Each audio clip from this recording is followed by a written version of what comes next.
السلام علیکم ورحمۃ اللہ وبرکاتہ۔ الحمد للہ وحدہ والصلاة والسلام علی من لا نبی بعدہ، اما بعد، اعوذ باللہ من الشیطان الرجیم، بسم اللہ الرحمن الرحیم۔ تبت یدا ابی لہب وتب، ما اغنی عنہ مالہ وما کسب، سيصلى نارا ذات لهب وامرأته حمالة الحطب في جيدها حبل من مسد، صدق الله العظيم۔ اللهم صل على محمد وعلى آل محمد كما صليت على إبراهيم وعلى آل إبراهيم إنك حميد مجيد، اللهم بارك على محمد وعلى آل محمد كما باركت على إبراهيم وعلى آل إبراهيم إنك حميد مجيد۔ یہ سورہ لہب ہے، مکی صورت ہے۔ اس میں 4 آیتیں اور 1 رکوع ہے۔ اللہ تعالیٰ ارشاد فرماتا ہے، تبت یدا ابی لہب وتب، ٹوٹ جائیں ابو لہب کے ہاتھ اور وہ ہلاک ہو گیا۔ ما اغنی عنہ مالہ وما کسب، کچھ کام نہ آیا اس کے جو کچھ اس کا مال تھا، وما کسب، اور جو اس کی کمائی تھی۔ مال اور کمائی دونوں کا ذکر الگ الگ ہے، دونوں میں فرق کیا ہے؟ دونوں میں ترجمہ آپ سنیں گے۔ سیصلی نارا ذات لہب، وہ عن قریب بھڑکتی ہوئی آگ میں جائے گا۔ وامرأتہ حمالۃ الحطب، اور اس کی بیوی جو لکڑیاں چنتی ہے، ڈھوتی ہے، لکڑیاں ڈھونے والی ہے۔ فی جیدہا حبل من مسد، اس کی گردن میں مونج کی رسی ہوگی۔ جیسے کہ ترجمے سے آپ نے اندازہ لگا لیا ہوگا کہ یہ صورت ابو لہب کے بارے میں نازل ہوئی ہے۔ ابو لہب، اس کا اصل نام عبد العزیٰ تھا، لیکن اس کی کنیت وہ ابو لہب تھی۔ نبی کریم صلی اللہ علیہ وسلم کے سب سے بڑے دشمنوں میں سے یہ ایک تھا، اللہ کے رسول کی دشمنی میں پیش تھا۔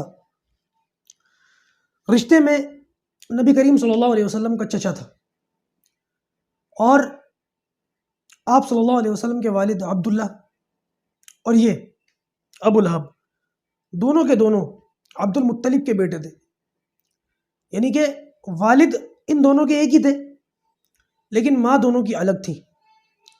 عبداللہ کی والدہ الگ تھی جو نبی کریم صلی اللہ علیہ وسلم کے والد تھے، اور ابو لہب اس کی والدہ، اس کی ماں الگ تھی۔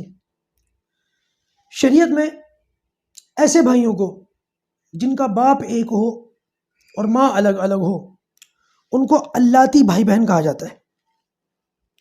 یہ شخص شکل و صورت کے لحاظ سے بڑا خوبصورت تھا، مکے کے معاشرے کے اندر اس کا چہرہ بڑا خوبصورت تھا، اور یہ اتنا زیادہ خوبصورت تھا جیسے کسی کے چہرے پر حد سے زیادہ سرخی ہو، لالی ہو، لال رنگت ہو، تو اس کے چہرے میں وہ سرخی تھی، اور اتنی زیادہ تھی کہ لوگ اس کو ابو لہب کہنے لگے۔ ابو لہب، لہب یعنی کہ سرخ دہکتا ہوا انگارہ، جو انگارہ ہوتا ہے نا آگ کا، سرخ ہوتا ہے، دہکتا ہوا ہوتا ہے، چمکدار ہوتا ہے، اس کا چہرہ بالکل ایسا تھا، لہٰذا لوگ اس کو ابو لہب کہنے لگے۔ اس کی بیوی جو تھی اس کا نام تھا ام جمیل، اور یہ بھی نبی کریم صلی اللہ علیہ وسلم کو ستانے میں پیش رہتی تھی۔ آپ صلی اللہ علیہ وسلم کو دونوں میاں بیویوں نے بڑا پریشان کیا، اور یہ جو ام جمیل تھی یہ سارا دن لکڑیاں چنتی تھی، کانٹے دار لکڑیاں، اور نبی کریم صلی اللہ علیہ وسلم کے راستے اور گلیوں میں ان کو بچھا دیا کرتی تھی، اور نبی کریم صلی اللہ علیہ وسلم کے جب پاؤں مبارک میں وہ لکڑیاں چپتی تھیں اور پیر خون آلود ہو جاتے تھے تو یہ لوگ دور سے یہ تماشا دیکھ کر ہنستے تھے، مذاق اڑاتے تھے۔ ایک بہت بڑے صحابی ہیں حضرت ابو سفیان رضی اللہ تعالیٰ، فتح مکہ کے موقع پر مسلمان ہوئے اپنی بیوی کے ساتھ، ہندہ کے ساتھ، دونوں میاں بیوی ابو سفیان اور ہندہ دونوں مسلمان ہوئے، اور اسلام کے ایک بہت بڑے خلیفہ اور کاتب وحی حضرت امیر معاویہ رضی اللہ تعالیٰ ان کے یہ والد ہیں ابو سفیان۔ یہ جو ام جمیل ہے یہ ابو سفیان کی بہن تھی، اور ابو لہب کی بیوی تھی، لیکن کفر پر ہی خاتمہ ہوا۔ اللہ کے رسول صلی اللہ علیہ وسلم کو ان دونوں میاں بیوی نے بہت ستایا۔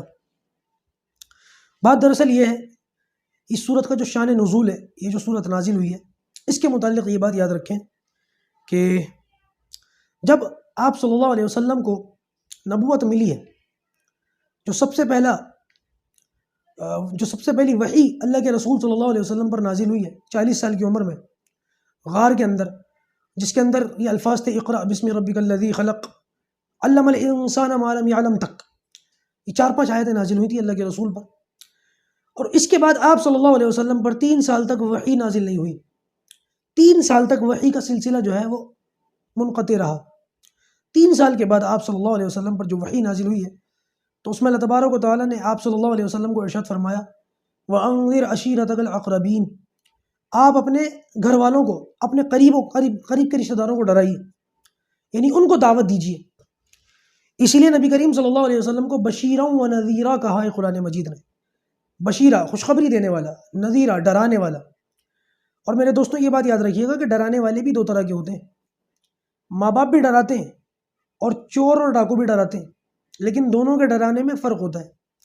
ماں باپ کے ڈرانے میں پیار اور محبت اور شفقت چھپی ہوئی ہوتی ہے، جبکہ چور اور ڈاکوؤں کے اور بھوت کے اور شیر کے ڈرانے میں وحشت چھپی ہوئی ہوتی ہے۔ آپ صلی اللہ علیہ وسلم کا جو ڈرانا تھا وہ پیار اور محبت والا تھا، ماں باپ کی طرح ڈرانا تھا۔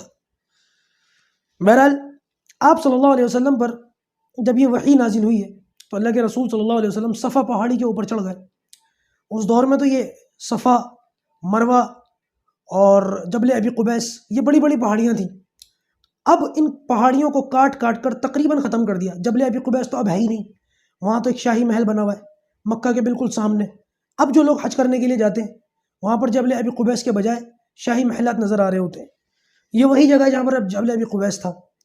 اور صفا اور مروہ کو بھی کاٹ کاٹ کر بس نشانی کے طور پر تھوڑا بہت چھوڑ دیا گیا ہے، ورنہ اصل جو حقیقت اور جو ان کی صورت تھی وہ ختم کر دی گئی ہے تقریباً۔ صفا یہ وہ پہاڑی ہے جس کے اوپر نبی کریم صلی اللہ علیہ وسلم چڑھ گئے۔ اس زمانے میں آپ صلی اللہ علیہ وسلم کے دور میں جب کوئی شخص اس پہاڑی کے اوپر چڑھ کر لوگوں کو نام لے لے کر کے بلاتا تھا اور کوئی اعلان کرتا تھا تو یہ ایک طریقے سے ریڈ الرٹ ہوتا تھا۔ لوگ سمجھ جاتے تھے کہ اس پہاڑی پر، صفا پہاڑی کے اوپر چڑھ کر کے ڈرایا جا رہا ہے، ضرور کوئی بہت ایمرجنسی صورتحال پیش آئی ہے۔ بلکہ بعض روایتوں کے اندر تو یہاں تک لکھا ہے کہ لوگ جب اس پہاڑی کے اوپر چڑھتے تھے تو اپنے کپڑے وغیرہ اتار لیا کرتے تھے۔ جیسے کوئی بچہ پیدا ہوتا ہے نا، اپنی ماں کے پیٹ سے نکلتا ہے، بالکل ننگا چوم ہوتا ہے، مادر زاد ننگا، اس طریقے سے وہ ننگے ہو جاتے تھے اور اپنا کپڑا جھنڈے کی طرح لہراتے تھے اور پھر اعلان کرتے تھے۔ لہٰذا یہ اس بات کی علامت ہوتی تھی کہ کوئی بہت خطرناک صورتحال پیش آئی ہے۔ نبی کریم صلی اللہ علیہ وسلم نے اسی پہاڑی کے اوپر چڑھ کر ڈرایا، بلکہ اعلان کیا، اور تمام جو قبیلے تھے، یا بنی فلاں، یا بنی فلاں، یا بنو قریش، یا بنو عبد مناف، ان سب کو ایک ایک کر کے اللہ کے رسول صلی اللہ علیہ وسلم نے آواز لگائی۔ اور یہاں پر آپ صلی اللہ علیہ وسلم کا آواز لگانے کا یہی مطلب تھا اس دور کے مطابق کہ کوئی بہت ضروری بات ہے، لہٰذا سب کے سب متوجہ ہوئے، نبی کریم صلی اللہ علیہ وسلم کی بات پر لبیک کہا، اور اس کے بعد ان لوگوں نے آپ صلی اللہ علیہ وسلم کے گرد حلقہ لگایا۔ آپ صلی اللہ علیہ وسلم نے اس موقع پر ان لوگوں سے یہ کہا کہ اے لوگوں، اگر میں تم سے یہ کہوں کہ پہاڑ کے، یعنی کہ صورتحال یہ تھی کہ آپ صلی اللہ علیہ وسلم پہاڑی کے بالکل اوپر چوٹی پر تھے اور یہ لوگ تھوڑا نیچے کی طرف بیٹھے ہوئے تھے، اور پہاڑ کے دوسری طرف ان لوگوں کو نظر نہیں آ رہا تھا۔ آپ تصور کریں کہ جو شخص پہاڑ کے ایک طرف ہو اس کو دوسری طرف نظر نہیں آتا، صرف ایک طرف نظر آتا ہے، اور وہ جو شخص جو بالکل پیک پر ہو، اوپر ہو، اس کو دونوں طرف نظر آ رہا ہوتا ہے۔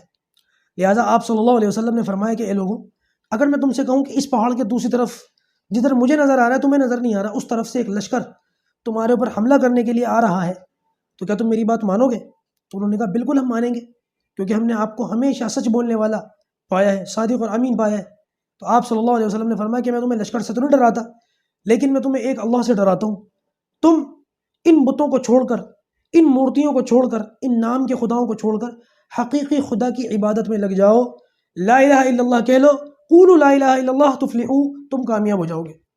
اس بات کے اوپر سب سے پہلے ریئیکٹ ابو لہب نے کیا، اور اس نے کھڑے ہو کر آپ صلی اللہ علیہ وسلم سے کہا تبا لک یا محمد، اے محمد، کیا تو نے اس بات کے لیے ہمیں جمع کیا؟ تو برباد ہو جائے۔